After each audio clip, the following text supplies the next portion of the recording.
So that brings us to Moises Saman and his work, El Salvador, A Country in Crisis. I think the jury this year spent a lot of time talking about violence in photojournalism. You know, how often we make those images, how often we see those images published, what they mean, what kind of impact they have on us. And the answers are complicated. You know, I think we are constantly torn between understanding that we need to see the worst of humanity. We need to see atrocities that are being committed, and also what happens when we only consume those images, what happens when we place those images at the forefront of our consciousness and on the front pages of our newspapers day in, day out. I know that I personally, and I think the jury collectively, were really struck by this body of work because it did include some brutal images that you'll see, but it also included images of humanity and hope that I think are often not part of bodies of work that I've seen coming out of El Salvador and out of this particular narrative. I'll just read the comments from the jury about Moises's work. The jury was drawn to Moises Saman's sensitive portrayal of the violence consuming El Salvador through the numerous lives impacted. Saman's images reflect the complexity of a situation that is too often only documented through scenes of gore. The humanity of the individuals entangled in this web comes across in each of his photographs, from the residents at the scene of a homicide to the young girl deported from the US. The jury awarded Saman for his holistic documentation that went beyond what could have been a superficial report. And with that, I'm going to share our keynote again. Oops, I'm sorry. Share screen.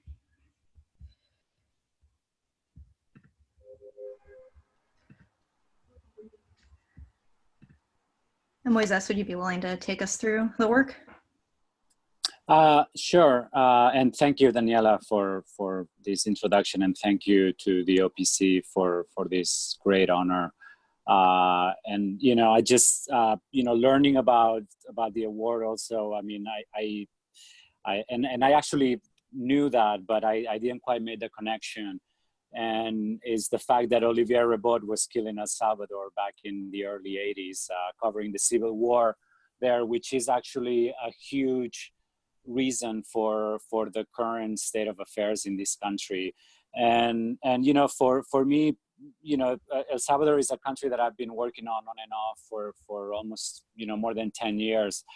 But really the challenge with this story was to try to get a little bit beyond the what you were saying, you know, the sort of stereotypical images of violence and that sort of thing. And I think, you know, talking with my editor, Jamie Welford at the magazine, at National Geographic, you know, that was really important for him as well, you know, to be able to sort of, you know, provide a more layered version of events and a more layered sort of narrative that would get into the reasons why the country was in the state that it was.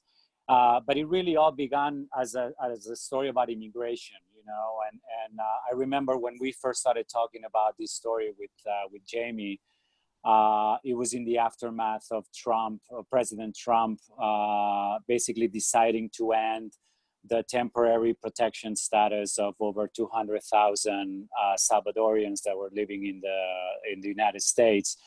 And you know, besides that, you know, we're talking in the context of this increase in amount of immigration rates in the United States and the forced separations of families at the U.S.-Mexico border.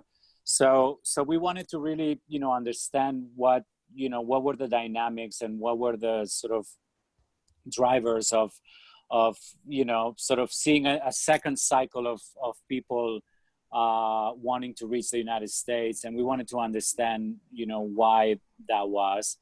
And obviously, you know, violence is a big part, but so is poverty, and so is the legacy of the Civil War, which is something that to this day is a major sort of driver of some of the current dynamics in El Salvador.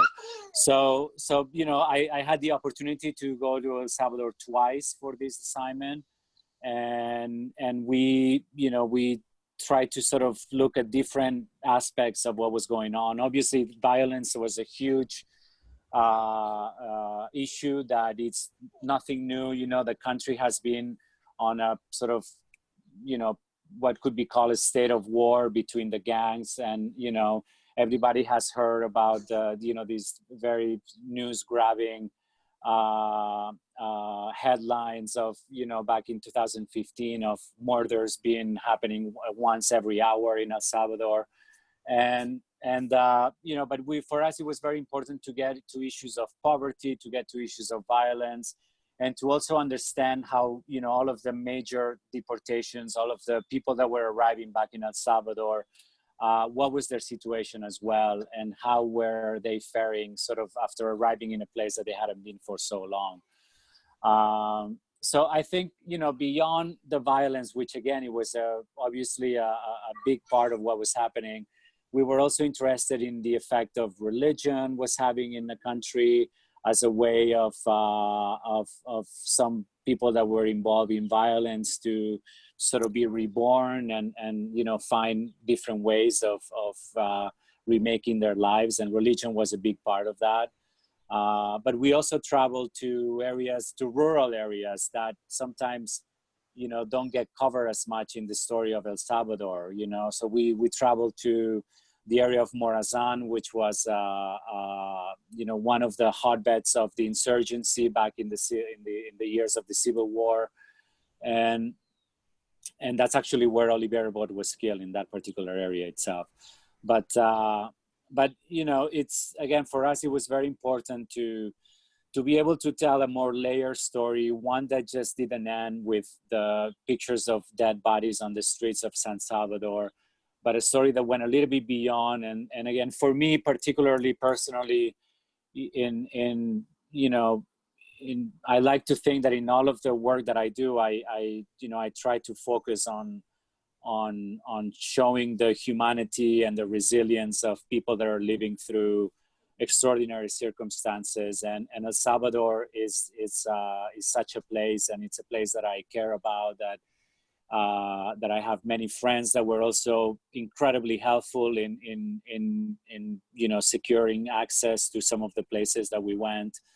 And you know, and I was just, it was a privilege to be able to tell this story, and it was a privilege to be able to have the luxury of you know, going to El Salvador more than once to try to understand what was happening there. And I'd be happy to take any questions, of course. And just for my own curiosity, would you be able to tell us a little bit more about this image in particular? Yes, so this one is, this girl became quite a famous case in El Salvador, because she was separated from her father as they were crossing the border into the US, and they spent about 3 months apart from each other.